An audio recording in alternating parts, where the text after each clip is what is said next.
Presidente Correa.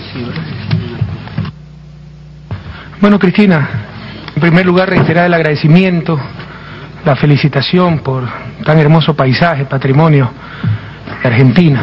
El patrimonio natural de América Latina creo que es incomparable. En segundo lugar, solidarizarme.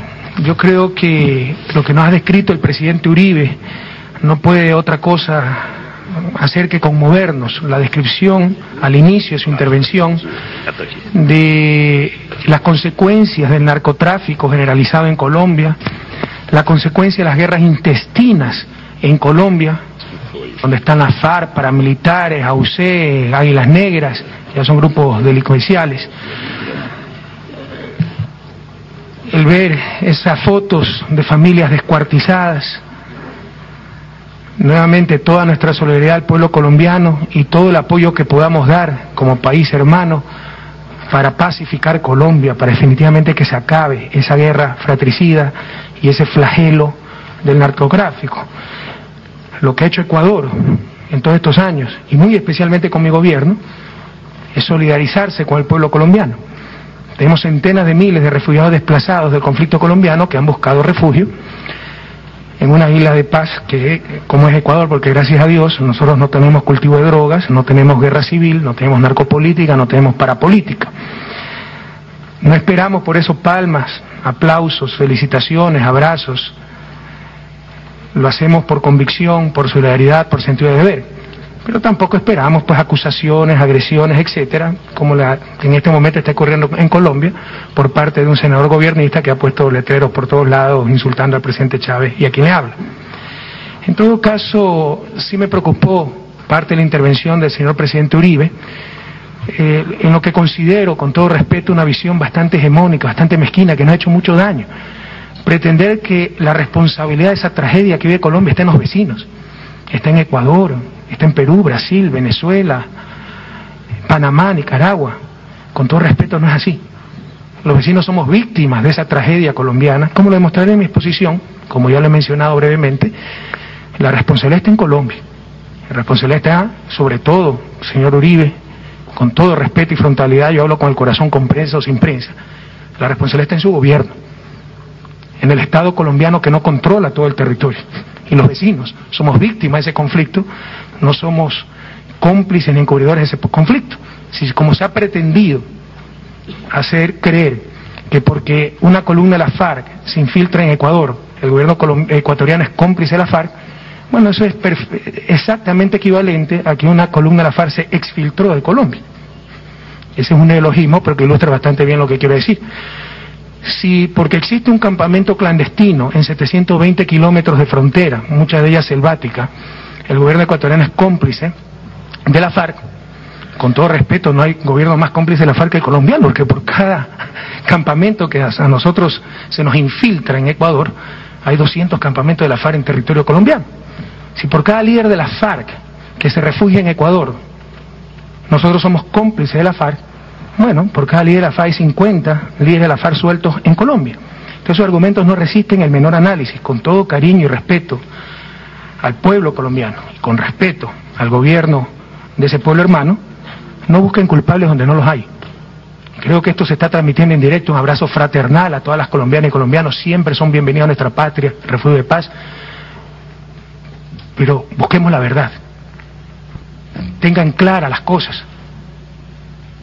No busquen enemigos donde no los hay. En Ecuador tiene un pueblo fraterno, en Ecuador tiene un gobierno hermano. La responsabilidad está en Colombia. Y Ecuador, como los demás vecinos, somos víctimas del problema colombiano, no somos causantes de ese problema.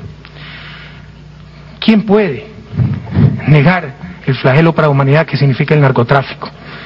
¿Quién puede negar el flagelo para la humanidad que significa el terrorismo? ¿Qué es lo que me preocupa? Y nos preocupa, creo, a muchos dirigentes de la región, ¿qué se entiende por narcotráfico y terrorismo? Narcotraficante es el que trafica con estupefacientes, no los gobiernos que no están con mis intereses o que no me simpatizan. Pero a Hugo Chávez, a Evo Morales, quien les habla, hasta Fidel Castro, se le acusó alguna vez de narcotraficante. Ustedes más tarde nos tildan de narcotraficantes y nos bombardean pues en nombre de la lucha contra el narcotráfico. Ya la lucha anticomunista pasó de moda y es impresentable en el siglo XXI, nadie cree en esas cosas, ¿verdad? Entonces ahora se enarbola la justificación de la lucha contra el narcotráfico. Y todos coincidimos en eso en concepto. Y es más, Ecuador es el país de la región más exitoso en la lucha contra el narcotráfico. El problema es que se define como narcotráfico. Algunas veces no es el que trafica con estupefacientes, sino los que me caen mal, los que no están con mis intereses, aquellos gobiernos, líderes, dirigentes que quiero desprestigiar. Y un buen ejemplo tenemos aquí al hermano Evo Morales, ¿verdad?, que te decían cómplice de los traficantes de coca, para deslegitimarte como líder sindical y como candidato a la presidencia de la República.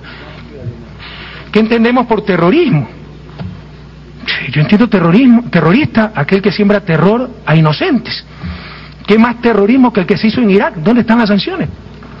Y en esto, señor presidente Uribe, debemos ser consecuentes. Yo creo que el presidente Carmona, el fugitivo Carmona, que dio un golpe de Estado en abril del 2002, cruento, rompiendo el orden constitucional contra un presidente democrático totalmente legítimo, es un terrorista, pero está refugiado en Colombia. ¿O es que hay terroristas buenos y hay terroristas malos, de acuerdo a nuestros intereses? Entonces debemos ser consecuentes en esas cosas. En lo personal, y como presidente pro tempore de UNASUR, yo no tengo ningún problema en discutir aquí, en este foro, si debemos calificar a la FARC como terroristas. Sí me molestan las presiones y el manicaísmo, y por ese lado, al menos de Ecuador no va a lograr nada.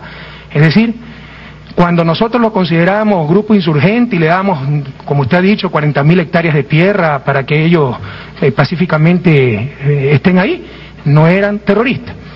Cuando cambió la política colombiana y la política estadounidense y los quiso denominar terroristas, todos tenemos que denominados terroristas o somos cómplices de la FARC.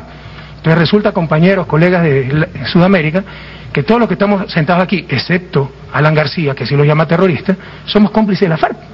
Que todos los gobiernos anteriores al mío, que han sido la misma política internacional que yo sigo, han sido cómplices de la FARC, que incluso los gobiernos que antecedieron al presidente Uribe han sido cómplices de la FARC.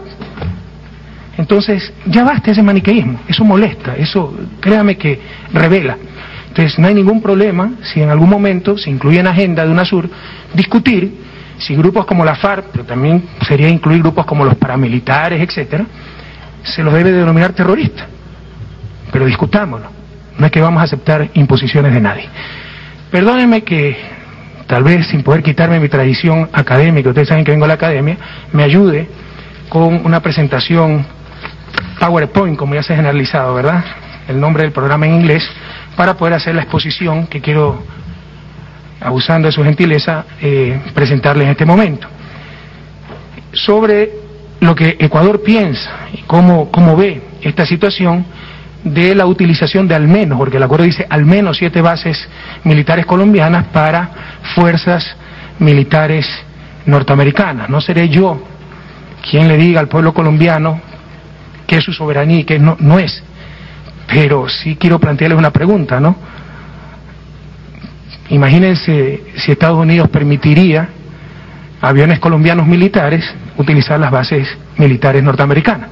Entonces, si no es un asunto que atenta contra la soberanía colombiana, Estados Unidos no tendría ningún problema en prestarle bases norteamericanas en territorio norteamericano a aviones militares colombianos.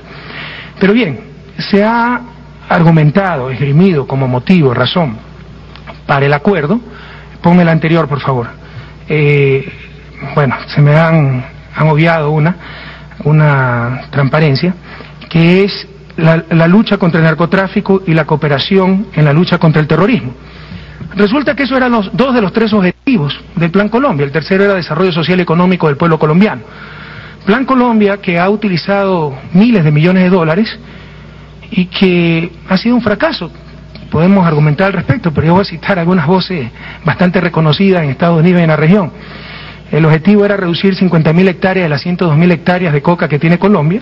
En realidad solo han reducido 10.000 hectáreas y todos los estudios sostienen, concuerdan, en que la producción ha aumentado. Pese a que el número de hectáreas ha disminuido, la producción ha aumentado, pero ha disminuido solo en 10.000 hectáreas. Se buscaba reducir el accionar de grupos ilegales. En esto han tenido bastante éxito, porque en el 2000 se consideraba que había 22.000 efectivos de la FARC. En los actuales momentos, por parte de las propias fuentes colombianas, se estima que solo hay 8.000 efectivos en armas. Pero si esto es cierto, entonces ¿para qué se necesitan las bases militares norteamericanas en Colombia? O el uso de bases colombianas por parte de fuerzas norteamericanas en Colombia. Entonces, ahí hay una inconsecuencia. Quiero leerle las conclusiones de la Comisión de Investigación del Senado estadounidense.